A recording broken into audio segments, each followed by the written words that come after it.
Hello students, Madhav education की YouTube channel पर आपका स्वागत है। और यहाँ पे हम बात करेंगे चैप्टर नंबर 8 की, और आगे का टॉपिक है हमारा cell envelope and its modification. यहाँ पे हम बात करेंगे सेल एनवेलोप और उसके मॉडिफिकेशंस के बारे में। The most prokaryotic cells particularly the bacterial cells, मतलब याद रखना यहाँ पे हम बात करें पर्टिकुलरली बैक्टीरियल सेल्स के बारे में, have a chemically complex cell envelope, मतलब बैक्टीरिया के पास केमिकली कॉम्प्लेक्स सेल एनवेलोप होता है। The cell envelope consist of a tightly bound 3 layer structure, याद रखना 3 लेयर स्ट्रक्चर होता है किसके पास? में बैक्टीरिया के पास। डन। आगे हम यहाँ पे ध्यान दो, the outer most is the glycocalyx, मतलब जो आउटर मोस्ट लेयर होती है उसको बोलेंगे हम ग्लाइकोकैलिक्स। क्या बोलेंगे भाई? ग्लाइकोकैलिक्स, याद रखना। It is followed by the cell wall, मतलब उसके अंदर होती है cell wall, and then the plasma membrane, और सबसे अंदर होती है प्लाज्मा मेम्ब्रेन। देखो भाई, यहाँ पे मैं आपके लिए बैक्टीरिया लेके आया हूँ, एनसीईआरटी ने तो नहीं दिया लेकिन मैं लेके आया हूँ। देखो सबसे पहले ये देखो, ये क्या है? बताओ भाई ये क्या है? ये है सबसे बाहरी लेयर यानी कि ग्लाइकोकैलिक्स, याद रखना ग्लाइकोकैलिक्स। फिर उसके अंदर ये वाली जो है ये है सेल वॉल। क्या है ये? Cell wall. और सबसे अंदर वाली मतलब ये है हमारी प्लाज्मा मेम्ब्रेन, जिसका दूसरा नाम है सेल मेम्ब्रेन। ये अंदर जो रेड कलर का आपको दिख रहा है वो डीएनए मटेरियल यानी कि जेनेटिक मटेरियल होता है। यहाँ पे न्यूक्लियस एब्सेंट है, प्रोकैरियोटिक सेल है इसलिए। डन। आगे देखते हैं क्या क्या है। मतलब 3 लेयर तो कंफर्म है, ग्लाइकोकैलिक्स सबसे बाहर का, उसके अंदर एक सेल वॉल और सबसे अंदर है प्लाज्मा मेम्ब्रेन। नेक्स्ट हम बात करें, although each layer of the envelope performs distinct functions, they act together as a single protective unit। याद रखना, मतलब तीनों देखने जाए तो as a single protective unit ही काम करते हैं।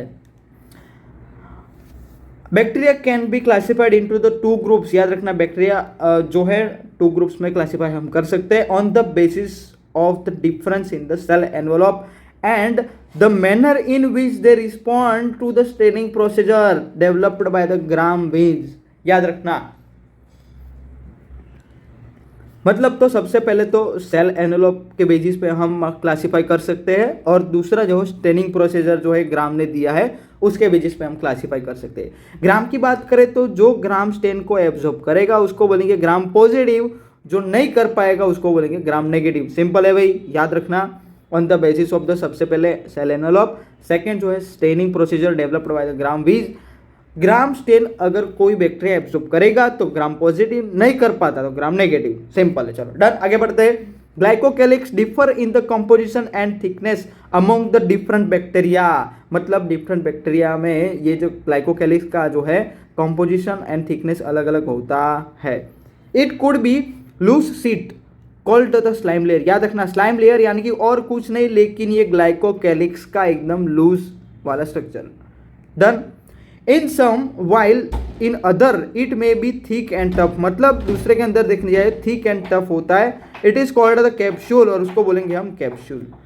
The cell wall determines the shape of the cell and provides a strong structural support to prevent the bacteria from the bursting and the collapsing. The cell wall determines the shape of the cell and it provides the strong structural support to prevent the bacterium from bursting and the collapsing। याद रखना bacteria को bursting and collapsing से कौन बचाता है? तो याद रखना पड़ेगा the cell wall, it provides the structural support and prevent bacterium from the bursting and the collapsing। The plasma membrane is the selectively permeable membrane, दूसरा नाम है याद रखना प्लाज्मा मेम्ब्रेन का सिलेक्टिवली परमिएबल मेम्ब्रेन। तीसरा नाम है cell membrane. In nature and interact with the outside of the world, मतलब आउटसाइड ऑफ द वर्ल्ड से इंटरेक्ट कौन करता है भाई? तो प्लाज्मा मेम्ब्रेन। याद रखना, जो कैप्सूल है वो प्रोटेक्ट करने का काम करेगा, सेल वॉल है वो भी प्रोटेक्ट करेगा और prevent the bacterium from the bursting and the collapsing. और जो नेचर के साथ देखने जाए तो इंटरेक्ट करेगा आउटसाइड ऑफ द वर्ल्ड के साथ, तो वो आएगा हमारा plasma membrane. This membrane is similar structurally to that of the eukaryotes, मतलब प्लाज्मा मेम्ब्रेन जो है यूकैरियोट एंड प्रोकैरियोट में सेम काम करेगा। The special membrane structures is the mesosomes, याद रखना मेसोजोम्स अकेला पाया जाएगा प्रोकैरियोट्स में, मोस्टली देखने जाए तो बैक्टीरिया में। Which is formed by the extension of the plasma membrane into the cell, मतलब जो हमारा मेसोजोम्स है it is formed by the extension of the plasma membrane into the cell। And this extensions are in the form of the vesicles, tubules and the lamellae. याद रखना जो मेसोजोम्स है वो vesicles के फॉर्म में या फिर ट्यूब्यूल्स के फॉर्म में या फिर लेमेले के फॉर्म में हो सकता है। They help in the cell wall formation, they help in the cell wall formation, DNA replication and distribution of the daughter cells। याद रखना cell wall formation, DNA replication and distribution to the daughter cells में mesosomes काम आएगा। मेसोजोम्स है क्या, मैं यहाँ पे आपको स्ट्रक्चर बता देता हूँ भाई, ध्यान दो। ये रहा हमारा बैक्टीरिया का स्ट्रक्चर और यहाँ पे मैं ड्रॉ करके दिखाता हूँ आपको। ये जो प्लाज्मा मेम्ब्रेन है उसके अंदर की तरफ इस तरफ ऐसे ये है हमारे मेसोजोम्स। ये क्या है भाई, मेसोजोम्स। अंदर की तरफ जो है मुड़ा होता है पूरा प्लाज्मा मेम्ब्रेन, जिसको बोलेंगे हम मेसोजोम्स। ये समझ में आ रहा है, इसको बोलेंगे mesosomes. Done. It is helpful in the cell wall formation, DNA replication and distribution to daughter cells. They also help in the respiration secretion process to increase the surface area of the plasma membrane and the enzymatic content। याद रखना उसके अलावा respiration secretion process and to increase the surface area of the plasma membrane and enzymatic content। In some prokaryotes like the cyanobacteria there are the other membranous extensions into the cytoplasms called the chromatophores which contains the pigments। याद रखना cyanobacteria दूसरा नाम क्या था, मैंने आगे के lecture में बताया था, याद है? कुछ याद हो तो कमेंट में बता देना भाई। याद दिला देता हूँ, एक बार हिंट दे देता हूँ। चैप्टर नंबर 2 का नाम लिया था मैंने बायोलॉजिकल क्लासिफिकेशन में, यू बैक्टीरिया में आएगा भाई, मतलब बैक्टीरिया का एक टाइप है, नाम बता देना। चलो, These are the other membranous extension into the cytoplasm called the chromatophores। chromatophores होता है साइनोबैक्टीरिया में। It contains the pigments। Simple, done। आगे बढ़ते हैं। The bacterial cells may be motile or the non-motile। मतलब bacterial cells motile भी हो सकते हैं, non-motile भी हो सकते हैं। If motile, they have the thin filamentous extensions from their cell wall called the flagella। मतलब याद रखना ये जो फ्लैजेला है, फ्लैजेला कहाँ से बना भाई, फ्लैजेला कहाँ से बना, याद रखना तो सेल वॉल में से बना। कहाँ से बना, सेल वॉल में से। इफ बैक्टीरिया मोटाइल हुआ तो। डन। बैक्टीरिया शो और range in the number of the arrangement of flagella. मतलब फ्लैजेला के नंबर एंड अरेंजमेंट में बैक्टीरिया कहाँ पे वेरिएशन होगा, जैसे जैसे बैक्टीरिया की रिक्वायरमेंट होगी वैसे वैसे फ्लैजेला का नंबर एंड अरेंजमेंट बदलता रहेगा। The bacterial flagellum is composed of the 3 parts. मतलब बैक्टीरिया का जो फ्लैजेलम है it is composed of the 3 parts, filament, hook and basal body. यहाँ पर मैं आपको दिखाता हूँ बैक्टीरिया का स्ट्रक्चर कहाँ गया, ये रहा। देखो ये जो है पूरा ग्रीन कलर का स्ट्रक्चर आपको दिखाई दे रहा है, ये है पूरा फिलामेंट। फिर ये जो जगह है जहाँ पे ये बाइंड हो रखा है हुक, बराबर, और इसके नीचे यहाँ पे होगी बेसल बॉडी। 3 पार्ट हो गए, ये एक फिलामेंट, दूसरा जो है हुक और तीसरा जो है बेसल बॉडी। डन। आगे बात करें, 3 पार्ट होते हैं किसके भाई, फिलामेंट के। The filament is the longest portion and the extension from the self surface to the outside. याद रखना ये एमसीक्यू में आ सकता है। Which is the longest portion and the extension from the cell surface to the outside of the bacteria, answer आएगा filament. Done. Besides the flagella, the pili and the fimbriae are also surface structures to the bacteria but do not play a role in motility। याद रखना अगर motility में कौन role play करेगा तो नाम यानी कि आंसर आएगा फ्लैजेला। और फ्लैजेला बनता कहाँ से, सेल वॉल में से। फिर उसके नंबर एंड अरेंजमेंट जो है बैक्टीरिया के टाइप के अकॉर्डिंगली चेंज होते रहते हैं। 3 पार्ट्स होते हैं, flagella, hook and basal body, and the longest portion and the extension from the cell surface to the outside of the bacteria. बस फ्लैजेला में इतना याद रखना है। पिली एंड फिमरी की बात करें, it is are also surface structures of the bacteria but do not play role in the motility. मतलब मोटालिटी में इनका कोई रोल नहीं है, याद रखना। The pili are the elongated tubular surface made up of the special protein. मतलब जो पिलाई है, पिलाई जो भी बोलो, वो एक स्पेशल प्रोटीन से बना हुआ स्ट्रक्चर है। And the fimbriae are the small bristle like fibre sprouting outside the cell. In some bacteria they are known to help attach the bacteria to the rocks in the streams and also the host tissues. मतलब जो fimbriae है वो bacteria को कोई रोग के साथ या फिर कोई अगर चीज़ हो हमारे इंटेस्टाइन के साथ अटैचमेंट के लिए कौन काम आएगा, तो फिम्बरी। मैं दिखा देता हूँ what is the fimbriae and what is the पिलाई। तो ये दिख रहा है, ये है पिली, बराबर, ये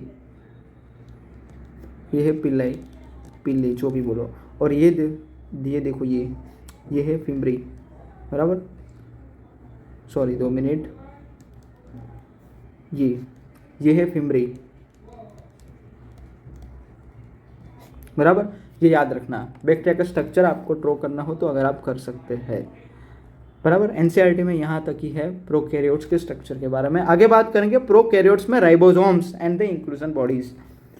मोस्ट टाइम पे भाई काफ़ी सारे क्वेश्चन पूछे जा चुके हैं नीट में यहाँ से, और आगे भी पूछे जाएंगे क्योंकि टॉपिक बहुत ही इंटरेस्टिंग है भाई।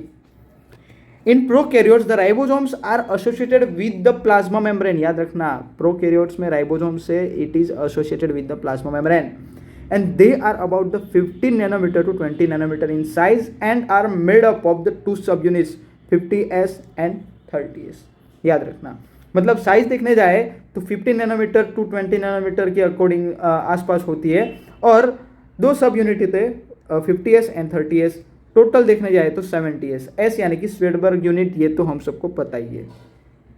इन द पोलीकैरियोटिक राइबोसोम्स, मतलब प्रोकैरियोटिक में जो राइबोसोम्स होते हैं मोस्टली 70s होते हैं, यानी कि दो सब यूनिट, बड़ा subunit 50s, small subunit 30s। The ribosomes are the site of the protein synthesis. याद रखना, राइबोसोम यानी कि it is the site of the protein synthesis.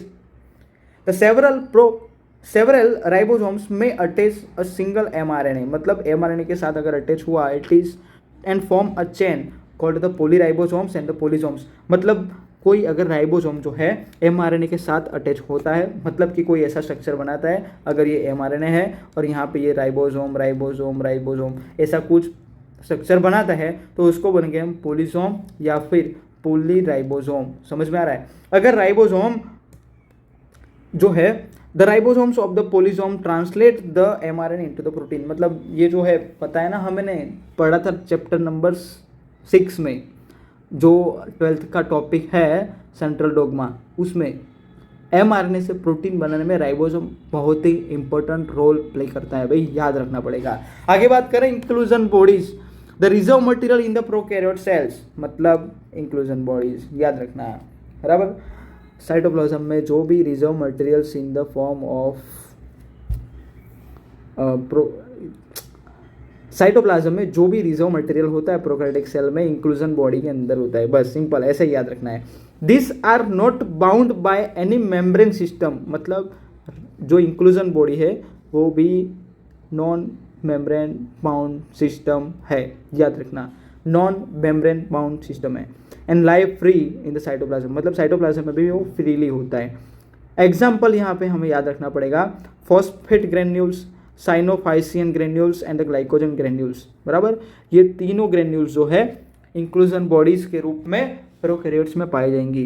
The gas vacuoles are found in the blue green algae and the purple and green photosynthetic bacteria. याद रखना, gas vacuole कहाँ पे पाया जाएगा भाई मोस्ट टाइम भी है भाई, बराबर, ये मोस्ट टाइम भी है। ग्लाइकोजन, सॉरी, यहाँ से आएगा। Gas vacuoles are found in the blue green algae and the purple and green photosynthetic bacteria. Gas vacuoles यहाँ पे काम आएंगे।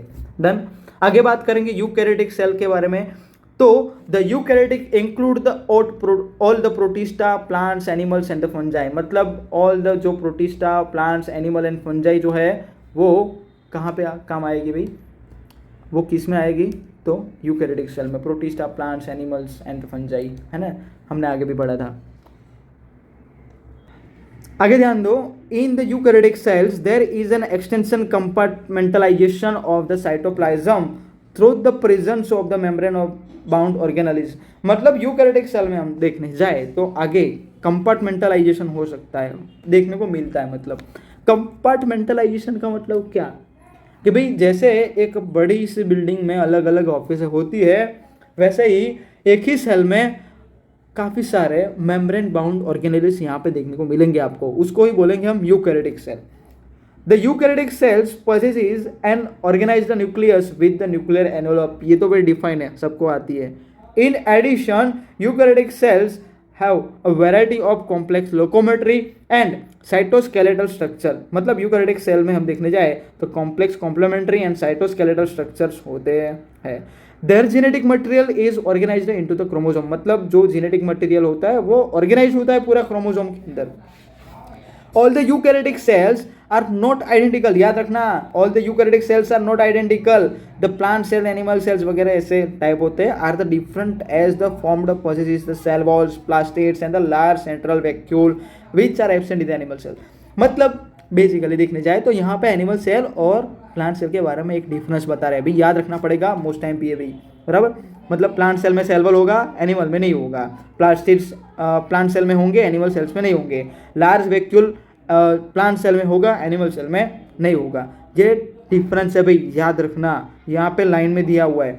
On the other hand the animal cells have the centrioles which are absent in almost the plant cells. मतलब animal cells में ये centrioles होते हैं कि जो प्लांट सेल में एब्सेंट होते हैं। तो ये है पूरा प्लांट सेल का स्ट्रक्चर। फिर से एक बार पूरा स्ट्रक्चर रिवाइज करेंगे हम, आपने पढ़ाई होगा। ये है प्लांट सेल। प्लांट सेल में सबसे बीच में ये है न्यूक्लियस।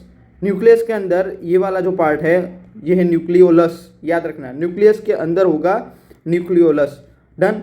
फिर उसके आसपास ये होगी एंडोप्लाज्मिक रेटिकुलम। उसकी दो टाइप है, आरईआर एंड एसईआर। आरईआर यानी कि रफ एंडोप्लाज्मिक रेटिकुलम, याद रखना, एंड एसईआर यानी कि स्मूथ एंडोप्लाज्मिक रेटिकुलम। फिर उसके आसपास आएगी गोल्गी बॉडीज, यानी कि गोल्गी एपरेटस, कैमिलो गोल्गी ने जो खोजी थी वो वाले, डन। फिर सबसे बड़ा होगा ये भी वैक्यूल, बराबर, जिसके अंदर मोस्टली पानी होगा। ये रहा वैक्यूल। आगे बात करें तो ये है ये फिर ये माइटोकॉन्ड्रिया। उसके अलावा देखने जाए तो प्लांट सेल में एक अलग से क्लोरोप्लास्ट प्रेजेंट होते हैं। फिर ये साइटोप्लाज्म तो होगा ही, जहाँ पे सारे के सारे केमिकल रिएक्शन होंगे, बायोकेमिकल रिएक्शंस होंगे। उसके अलावा क्या बाकी रह गया, राइबोसोम्स भी होंगे। प्लांट सेल जो है यूकैरियोटिक है, इसीलिए यहाँ पे एटीएस राइबोसोम्स प्रेजेंट होंगे। इसके अलावा लाइसोसोम्स भी प्रेजेंट होंगे। अब क्या बाकी क्या रह गया, सेल के न्यूक्लियस में जो न्यूक्लियर एनवेलोप है वो, और ये है न्यूक्लियर पोर। ये क्या है, न्यूक्लियर पोर, याद रखना। फिर ये है मिडल लेमेला। मिडल लेमेला के अंदर होगा सेल वॉल, प्राइमरी, और सबसे अंदर होगी सेकेंडरी, याद रखना। सबसे अंदर वाली सेकेंडरी, फिर प्राइमरी, और सबसे बाहर आएगी मिडल लेमेला, डन, याद रखना पड़ेगा। फिर राइबोसोम्स हमने बता दिया, क्लोरोप्लास्ट भी बता दिया, साइटोप्लाज्म भी बता दिया, पेरोक्सीजोम्स भी प्रेजेंट होते हैं अलग से, माइक्रोट्यूब्यूल्स भी प्रेजेंट होते हैं। प्लाज्मोडेस्माटा, प्लाज्मोडेस्माटा वो कनेक्शन है जहाँ से एक प्लांट सेल में से दूसरे प्लांट सेल में जो भी जो पदार्थ है वो अवर जवर कर सकते हैं। आगे बात करें तो ये है एनिमल सेल।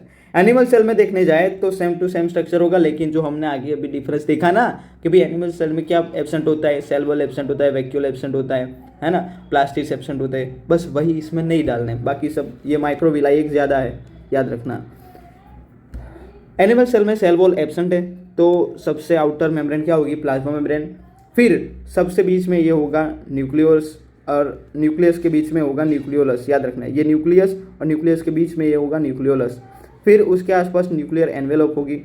फिर उसके आसपास होगी एंडोप्लाज्मिक रेटिकुलम, दो टाइप की, smooth endoplasmic reticulum and rough endoplasmic reticulum, जहाँ पे 70s राइबोसोम्स जो है प्रेजेंट होंगे, याद रखना। रफ एंडोप्लाज्मिक रेटिकुलम में भी राइबोसोम्स प्रेजेंट होंगे। फिर साइटोप्लाज्म तो पता है, jelly like fluid in the cell. फिर लाइसोसोम्स, सारे एंजाइम्स यहाँ पे भरे पड़े हैं। फिर ये पेरोक्सीसोम्स, सेंट्रियोल क्या काम करेगा, सेल डिवीजन में हेल्प करेगा। फिर ये जो गोल्गी एपरेटस है वो जो भी प्रोटीन आएगा उसको मॉडिफिकेशन करके भेजेगा आगे। Mitochondria, power house of the cell, ribozyme जो है वो तो भी इंपॉर्टेंट है ही, हमें पता ही है। चलो डन, दोनों सेल के लेबलिंग याद रखनी है। फिर से एक बार प्लांट सेल में देखने जाए, सबसे बीच में ये न्यूक्लियस, ये न्यूक्लियोलस, सेल एनवेलप, ये न्यूक्लियर पोर है। उसके आसपास होगी rough endoplasmic reticulum and smooth endoplasmic reticulum, समझ में आया। फिर ये लाइसोसोम्स है, ये माइटोकॉन्ड्रिया है, ये प्लाज्मोडेस्माटा है जहाँ से दो सेल इंटरकनेक्टेड होते हैं। फिर ये माइक्रोट्यूब्यूल्स है, ये पेरोक्सीसोम्स, साइटोप्लाज्म तो है ही, बीच में बड़ा सा एक वैक्यूल होता है, सेल वॉल भी प्रेजेंट होता है। अच्छा, प्लांट सेल वॉल किससे बनी होती है, अगर याद हो तो कमेंट बॉक्स में बताना जरूर। फिर ये राइबोसोम्स प्रेजेंट है, ये क्लोरोप्लास्ट, फिर ये प्लाज्मा मेम्ब्रेन पता ही है, बस बहुत सारा आ गया। अभी आगे बात करें एनिमल सेल में, फिर से एक बार रिवाइज करें। एनिमल सेल में सबसे बीच में होता है न्यूक्लियस, न्यूक्लियस के बीच में न्यूक्लियोलस जहाँ पे जेनेटिक मटेरियल होता है, फिर न्यूक्लियर पोर, फिर उसके आसपास endoplasmic reticulum rough and smooth, बराबर, गोल्गी एपरेटस प्रेजेंट होता है। माइक्रोविला स्ट्रक्चर एनिमल सेल में पाया जाता है। यहाँ पे सेल वॉल एब्सेंट है, प्लाज्मा मेम्ब्रेन यहाँ पे पाया जाता है। सेंट्रियोल सेल डिवीजन में पेरोक्सिसोम प्रेजेंट होता है, लाइसोसोम्स, काफ़ी सारे एंजाइम्स, राइबोसोम्स, एटीएस सब यूनिट यानी कि 60+40S, बराबर, सब आ गया। चलो नेक्स्ट हम बात करें, यहाँ पे ध्यान दो। Let us now look at the individual cell organelles to understand their structure and functions. सबसे पहले हम बात करेंगे सेल मेम्ब्रेन के बारे में। सेल मेम्ब्रेन का दूसरा नाम प्लाज्मा मेम्ब्रेन। क्या है भाई, प्लाज्मा मेम्ब्रेन, याद रखना। एक और भी नाम है सिलेक्टिवली परमिएबल मेम्ब्रेन। डन, आगे याद करो। The detailed structure of the membrane was studied only after the advent of electron microscope in 1950s. याद रखना, इलेक्ट्रॉन माइक्रोस्कोप कब आया था, 1950s के बाद। Meanwhile, the chemical studies on the cell membrane, especially in the RBCs, हमारे अंदर जो RBCs है उसमें स्टडी की गई, and enabled the scientists to deduce the possible structure of the plasma membrane. याद रखना, बराबर। Meanwhile, the chemical studies on the cell membrane, especially in the RBCs, enabled the scientists to deduce the possible structures of the plasma membrane. फिर these studies showed that the all cell membrane is mainly composed of the lipids and proteins. मतलब जो भी cell membrane है, plasma membrane है, वो किससे बनी होती है, लिपिड एंड प्रोटीन से। The major lipids are phospholipids, मतलब मेजर लिपिड्स कौन से होते हैं, phospholipids, that are arranged in the bilayer, मतलब वो बाइलेयर में अरेंज होते हैं।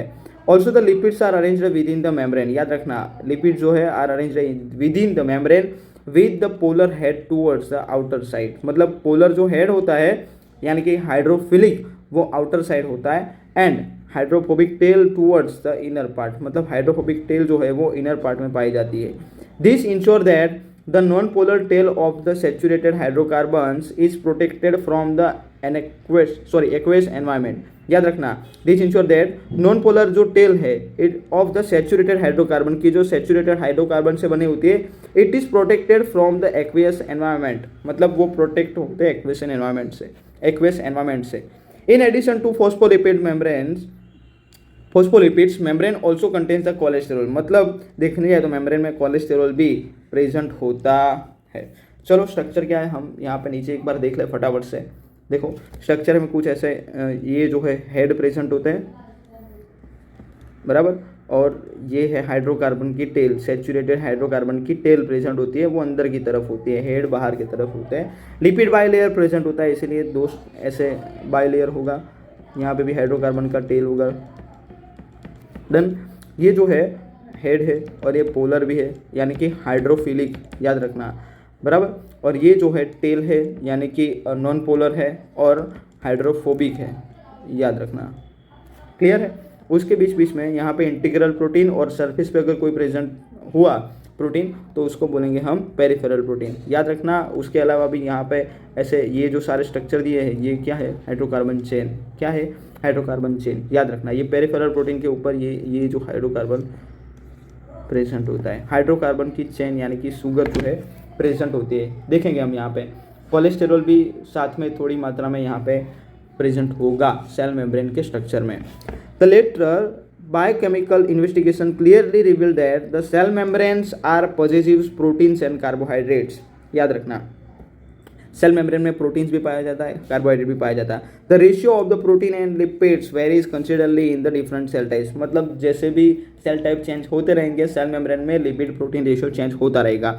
इन human beings the membrane of the erythrocyte, मतलब जो आरबीसी का भी दूसरा नाम है एरिथ्रोसाइट, पता है कि नहीं, हाँ, has approximately 52% of the protein and the 40% of the lipids. याद रखना, यानी कि 52% यहाँ पे प्रोटीन पाया गया है और 40% लिपिड पाया गया है।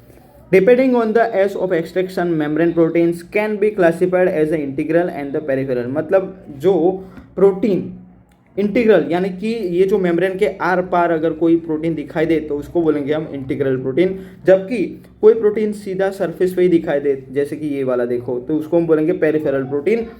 Then are the partially totally buried in the membrane. बराबर, ये प्रोटीन का काम क्या है, ट्रांसपोर्ट करने का, वो हम यहाँ पे देखेंगे। And improved model of the structure of the cell membrane was proposed. याद रखना, मतलब ये जो मॉडल दिया है सिंगर एंड निकोलसन ने दिया था इन 1972, एंड इस मॉडल का जो नाम है फ्लूइड मोज़ेक मॉडल। याद रखना, जो हमने आगे देखा ना अभी स्ट्रक्चर, वही पूरा वाला स्ट्रक्चर फ्लूइड मोज़ेक मॉडल कहलाता है, कि जो मॉडल दिया था सिंगर एंड निकोलसन ने in 1972। According to this the quasi-fluid nature of the lipid enables the lateral movement of the proteins within the overall bilayer। मतलब कि ये जो पूरा स्ट्रक्चर होता है किसका, सेल मेम्ब्रेन का, वो क्वासी फ्लूइड नेचर का होता है। क्वासी फ्लूइड नेचर यानी कि जैसे हमारे जो कर्टेन्स होते हैं, पर्दे, वो हम हवा में कैसे लहराते हैं, तो सेम वैसे ही मूवमेंट होती है हमारे सेल मेम्ब्रेन की, उसको बोलेंगे हम quasi fluid nature of the lipids. मतलब ऐसे हिल सकता है सेल मेम्ब्रेन है। This ability to move within the membrane is the measured as its fluidity. मतलब वही से उसकी फ्लूइडिटी जो है हमें पता चलती है।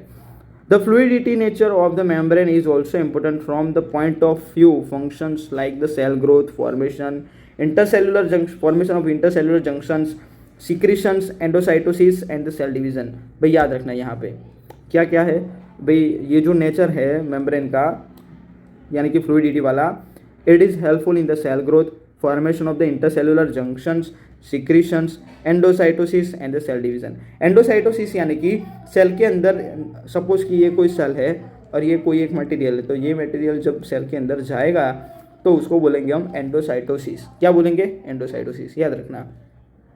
One of the most important functions of the plasma membrane is the transport of the molecules across it. मतलब इंपॉर्टेंट फंक्शन क्या है भाई, जो मॉलिक्यूल्स है वो ट्रांसपोर्ट होंगे, वो वाला इंपॉर्टेंट फंक्शन है। The membrane is the selectively permeable membrane. हमने आगे भी देखा था भाई, सिलेक्टिवली परमिएबल मेम्ब्रेन उसको क्यों कहा जाता है, यहाँ पे देखेंगे हम। To some molecules present on either side of it, many molecules can move briefly across the membrane without any requirement of energy. मतलब काफ़ी सारे जो मॉलिक्यूल्स है वो ऐसे भी होते हैं विदाउट एनी एनर्जी, जो सिलेक्टिवली परमिएबल मेम्ब्रेन से ट्रांसपोर्ट हो जाते हैं। मतलब उसको कोई एटीपी खर्चना नहीं पड़ता, उसको बोलेंगे हम पैसिव ट्रांसपोर्ट। क्या बोलेंगे, passive transport. The neutral solutes may move across the membrane by the process of the simple diffusion. जो न्यूट्रल सॉल्यूट्स होते हैं उन्हें भी सिंपल डिफ्यूजन से कोई भी एटीपी खर्चे बिना कॉन्सेंट्रेशन ग्रेडियंट के accordingly from higher concentration to lower concentration जो है मूव करेगा, तो उसको बोलेंगे हम सिंपल डिफ्यूजन। मतलब ध्यान दो, सिंपल भाषा में अगर मैं समझा दूँ, अगर ये जो है सेल मेम्ब्रेन है, यहाँ पे कोई एक एक्स जो आयन है उसका यहाँ पे कॉन्सेंट्रेशन ग्रेडियंट कम है, सॉरी यहाँ पे ज़्यादा है और यहाँ पे कम है, तो सीधी बात है आयन यहाँ से यहाँ जा सकता है, उसको ही बोलेंगे हम higher concentration to lower concentration gradient जब कोई जाएगा तो उसको बोलेंगे हम सिंपल डिफ्यूजन। क्या बोलेंगे, सिंपल डिफ्यूजन। समझ में आया पूरी बात, चलो आगे बात करें।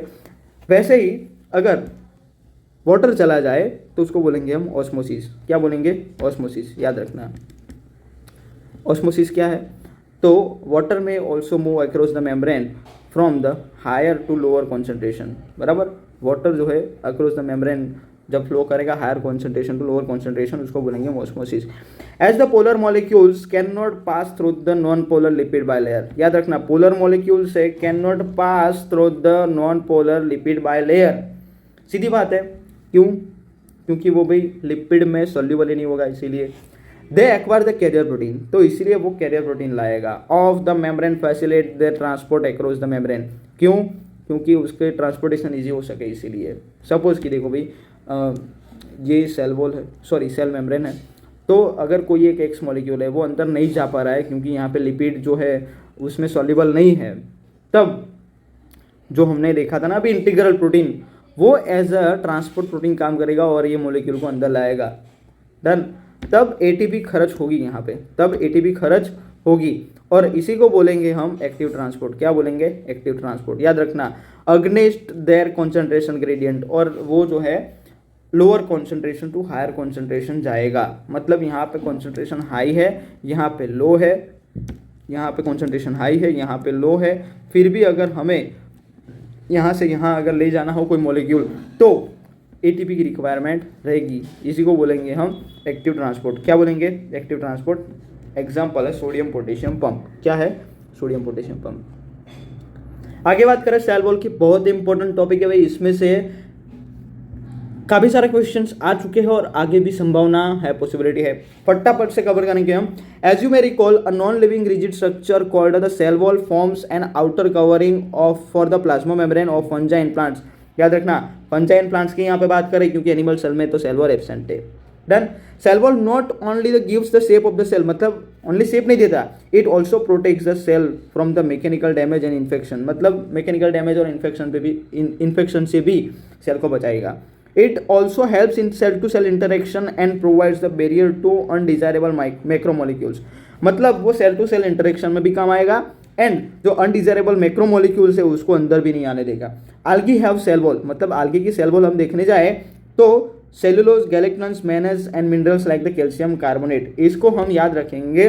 देखो CCMC, क्या याद रखेंगे? algae यानी कि CCMC, सॉरी CCMC, मतलब कि सेल्यूलोज, सॉरी CGMC, अरे यार क्या हो रहा है आज, CGMC algae यानी कि CGMC यानी कि cellulose, galactans, mannose and calcium carbonate. चलो algae यानी कि CGMC याद रखना, यानी कि cellulose, galactans, mannose and calcium carbonate. जबकि हम देखने जाए ये जो प्लांट की सेल वॉल है, it is consist of the cellulose, hemicellulose, pectins and protein, यानी कि CHPP बराबर। ये तो सिंपल है भाई, चलो याद रखना। प्लांट्स यानी कि CHPP यानी कि cellulose, hemicellulose, pectins and protein से बनी होती है प्लांट सेल्स। आगे बात करें, फिर से एक बार रिवाइज करते क्या है भाई। algae की सेल वॉल किससे बनी होती है? चलो याद करो फटाफट से, CGMC यानी कि cellulose, galactans, minus and calcium carbonate. यहाँ पे प्लांट सेल वॉल किससे बनी होती है? प्लांट्स की cell wall cellulose, hemicellulose, pectins and protein से बनी होती है। चलो नेक्स्ट बात करें, क्या है कि भाई ये जो the cell wall of the young plant cell, it is also called the primary cell wall and it is capable for growth which gradually disseminated as the cell mature and a secondary wall is formed on the inner side towards the membrane of the cell। मतलब primary cell wall जो है young plant cell में पाई जाती है और जैसे जैसे cell growth होता जाएगा वैसे वैसे ये जो प्राइमरी सेल वॉल है वो डिसएमिनेंस होती है एंड सेल मेच्योर होते ही सेकेंडरी सेल वॉल अंदर के साइड बनने लगती है। और middle lamella is the layer mainly of calcium pectate which holds or the glues the different neighbouring cells together. मतलब डायग्राम में दिखा दे दो आपको भाई, ध्यान दो। अरे भाई कहाँ गया प्लांट? हाँ ये रहा। देखो भाई यहाँ पे देखो, ये एक प्लांट्स की अलग सेल वॉल है और ये एक अलग सेल वॉल है। दोनों के बीच में देखो, ये देखो, ये जो है ये लाइन, यही है मिडल लेमेला। मिडल लेमेला किससे बनी होती है? कैल्शियम पेक्टेट से। हमने अभी तो आगे देखा कि जो ग्लू के जैसे काम करेगी, यानी कि दो जो सेल्स होते हैं उसको इंटरकनेक्टेड रखेंगी। समझ में आया? हाँ, किससे बना होता है? कैल्शियम पेक्टेट से। The cell wall and the middle lamella may be traversed by the plasmodesmata which connected to the cytoplasm of the neighbouring cells. मतलब देखो कि भी ये एक प्लांट सेल है और ये दूसरा प्लांट सेल है, तो दोनों के बीच में ऐसे पाइपलाइन वगैरह होगी काफ़ी ज़्यादा कि जो एक दूसरे सेल में से कोई पदार्थ यहाँ से यहाँ या फिर यहाँ से यहाँ ले जाना हो तो इजीली ले जा सकते हैं। उसको बोलेंगे हम प्लाज्मोडेस्माटा। क्या बोलेंगे? प्लाज्मोडेस्माटा, कि जो साइटोप्लाज्म को डायरेक्टली कनेक्ट करेगा। किसको कनेक्ट करेगा? साइटोप्लाज्म को। चलो नेक्स्ट याद रखो, endomembrane system. What is endomembrane system? एकदम इजी है भाई, नीट में एमसीक्यू आ सकता है। एंडोमेम्ब्रेन सिस्टम यानी कि while each of the membrane organelle is distinct terms of structures and the functions. मतलब काफ़ी सारे जो भी ऑर्गेनाइज होते हैं उसके भी स्ट्रक्चर एंड फंक्शन अलग अलग होते हैं। Many of these are considered together as a endomembrane system because their functions are the coordinated. याद रखना, एंडोमेम्ब्रेन सिस्टम है क्या? यानी कि ऐसी ऑर्गेनेलिज की जिनके फंक्शंस जो है कोऑर्डिनेटेड यानी कि एक का फंक्शन दूसरे पे, दूसरा का तीसरे पे, तीसरा का चौथे पे, ये सारे इंटरकनेक्टेड हो तो वो क्या बनाएंगे, एंडो मेम्ब्रेन सिस्टम। क्या बनाएंगे, एंडो मेम्ब्रेन सिस्टम। कैसे, एक बार आपको रिवाइज करवा लेता हूँ। अगर ये सेल है, सेल में ये देखो ये न्यूक्लियस है, न्यूक्लियस के बाहर ये सारी क्या है, एंडोप्लाज्मिक रेटिकुलम। मतलब यहाँ से mRNA बन के आया, यहाँ बना प्रोटीन, प्रोटीन जाके यहाँ पे अरे गोल्गी बॉडीज में देखने जाए तो यहाँ से ये वेसिकल्स बनेंगी। तो देखो न्यूक्लियस, न्यूक्लियस से यहाँ पे mRNA यानी कि प्रोटीन बनेगा, प्रोटीन से यहाँ पे मॉडिफिकेशन होगी और वेसिकल्स में एंजाइम्स या फिर जो भी हॉर्मोन्स वगैरह बनेगा। तो ये सारे जो फंक्शंस है वो इंटरकनेक्टेड है, इसीलिए उसको बोलेंगे हम एंडो मेम्ब्रेन सिस्टम। क्या बोलेंगे, एंडो मेम्ब्रेन सिस्टम। याद रखना, functions are coordinated and the endomembrane systems includes the endoplasmic reticulum, Golgi complex, lysosomes and the vacuoles। याद रखना 4 नाम है भाई, फिर से एक बार, endoplasmic reticulum, Golgi complex, lysosomes and the vacuoles, ये 4 ही मिलके एंडोमेम्ब्रेन सिस्टम बनाते हैं। Since the functions of the mitochondria, chloroplast and the peroxisomes are not coordinated with the above the component। याद रखना माइटोकॉन्ड्रिया, क्लोरोप्लास्ट और पेरोक्सिसोम्स कोई लेवा देवा ही नहीं है भाई, सिंपल डन।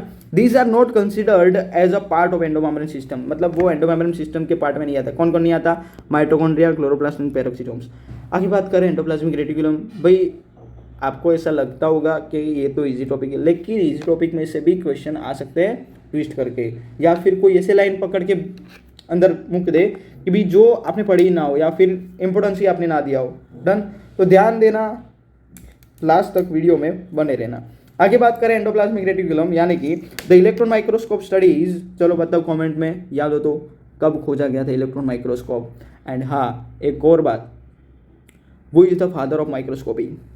मैंने नाम लिया है आगे वाली वीडियो में, माइक्रोस्कोपी का फादर तो नाम तो मैंने साइंटिस्ट का नाम लिया था, लेकिन अगर आपको पता हो कौन है तो कमेंट में बता देना। Electron microscope studies of the eukaryotic cell reveal the presence of the network or the reticulum of tiny tubular structures scattered in the cytoplasm that is called the endoplasmic reticulum. Done, यानी कि ये nucleus है, nucleus के आसपास देखो ये सारे endoplasmic reticulum जो है ट्यूब्यूल्स के फॉर्म में होती है। Hence, the ER divides the intracellular space into the 2 distinct components, यानी कि कंपार्टमेंट्स। मतलब ये जो साइटोप्लाज्म है 2 भाग में डिवाइड कर देता है ये हमारा एंडोप्लाज्मिक रेटिकुलम। जैसे कि ल्यूमिनल यानी कि इनसाइड द ER, मतलब ER के अंदर ये देखो यहाँ पे एक अलग साइटोप्लाज्म है और यहाँ पे ये जो सेल का साइटोप्लाज्म होगा वो तो होगा ही, समझ में आ रहा है। एंड द एक्स्ट्रा ल्यूमिनल यानी कि साइटोप्लाज्म कंपार्टमेंट, मतलब ये इनर वाला जो है उसको बोलेंगे हम ल्यूमिनल, और जो सेल का साइटोप्लाज्म है बाहर वाला उसको बोलेंगे हम एक्स्ट्रा ल्यूमिनल। ये आ सकता है भी।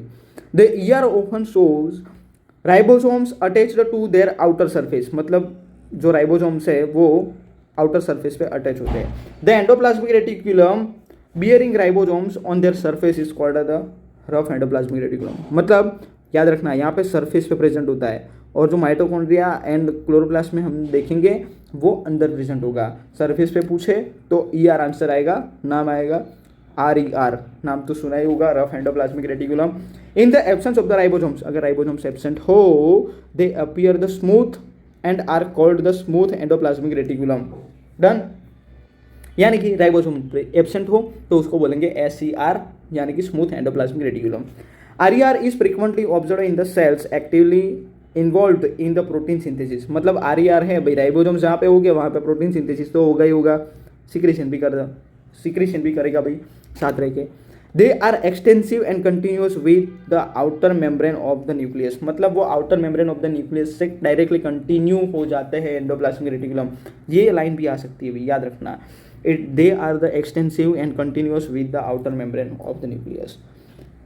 The smooth endoplasmic reticulum is the major site of the synthesis of the lipid। जो smooth endoplasmic reticulum है, it is the major site of the synthesis of the lipids। In the animal cells, the lipid like the steroid hormones are synthesized in SER। याद रखना, यानी कि हमारे अंदर जो भी स्टीरोइडल हार्मोन बनते हैं वो कहाँ पे बनेंगे, SER यानी कि स्मूथ एंडोप्लाज्मिक रेटिकुलम। याद रखना पड़ेगा भाई, ये आ सकता है। फिर आगे बात करें गोल्गी एपरेटस, ये रहा